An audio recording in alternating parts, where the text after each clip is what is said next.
বিশ্বব্রহ্মাণ্ড ঘাট। শ্রীকৃষ্ণ কংসের কারাগারে জন্মগ্রহণ করলে পিতা বসুদেব সদ্যোজাত কৃষ্ণকে গোকুলে নন্দ মহারাজের কাছে রেখে আসেন এবং সেখানেই শ্রীকৃষ্ণ পিতা নন্দ ও মাতা যশোদার কাছে লালন পালন হন। শ্রীকৃষ্ণ এই গোকুলে বাল্য অবস্থায় থাকার সময় সবসময় মা বাবা ও অন্যান্য দাসদাসীদের কোলেই থাকতো। তাকে কখনো মাটিতে নামানো হতো না, এমনকি বাড়ির বাইরেও নিয়ে যাওয়া হতো না। ৫,৫০০ বছর পূর্বে এই বিশ্বব্রহ্মাণ্ড ঘাটটি নন্দ মহারাজের রাজপ্রাসাদের কাছাকাছিই ছিল। এই ঘাটেই শ্রীকৃষ্ণের কুলগুরু গর্গাচার্য শ্রীকৃষ্ণের নামকরণ করেছিলেন। একদিন যশোদা মাতা স্নান করার জন্য যমুনার ঘাটে শ্রীকৃষ্ণকে সঙ্গে নিয়ে আসেন। শ্রীকৃষ্ণকে ঘাটের উপর রেখে তিনি স্নানের জন্য যমুনাতে নামেন।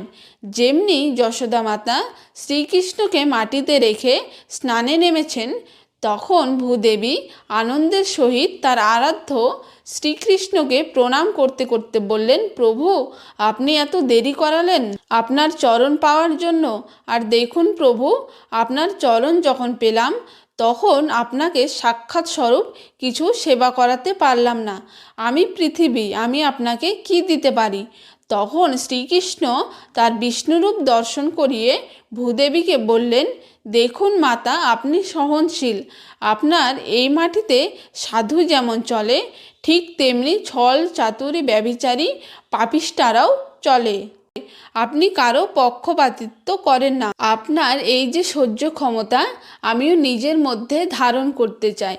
তাই সাক্ষাৎ স্বরূপ আপনার এই মাটি তো পবিত্র, আজ না হয় আপনার সাক্ষাৎ স্বরূপ এই মাটির সেবা করছি।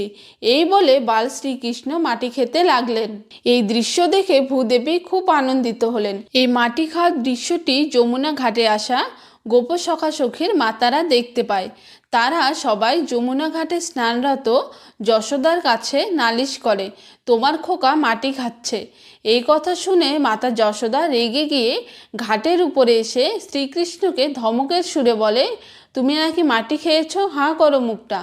বালকৃষ্ণ আধো আধো বলে, ওরা সব মিছে কথা বলছে মা, আমি মাটি খাইনি। মা, তুমি দেখো না আমি হাঁ করছি। এই বলে শ্রীকৃষ্ণ একটি বিশাল হাঁ করল। যে মুখ হাঁ করেছে আর মাতা যশোদা শ্রীকৃষ্ণের মুখ ভালো করে দেখতেই একই কাণ্ড, শ্রীকৃষ্ণের মুখের ভেতরে সারা বিশ্বব্রহ্মাণ্ড। একে দেখালো তার গোপাল। পরম মমতায় আদর করতে লাগলেন বালকৃষ্ণকে।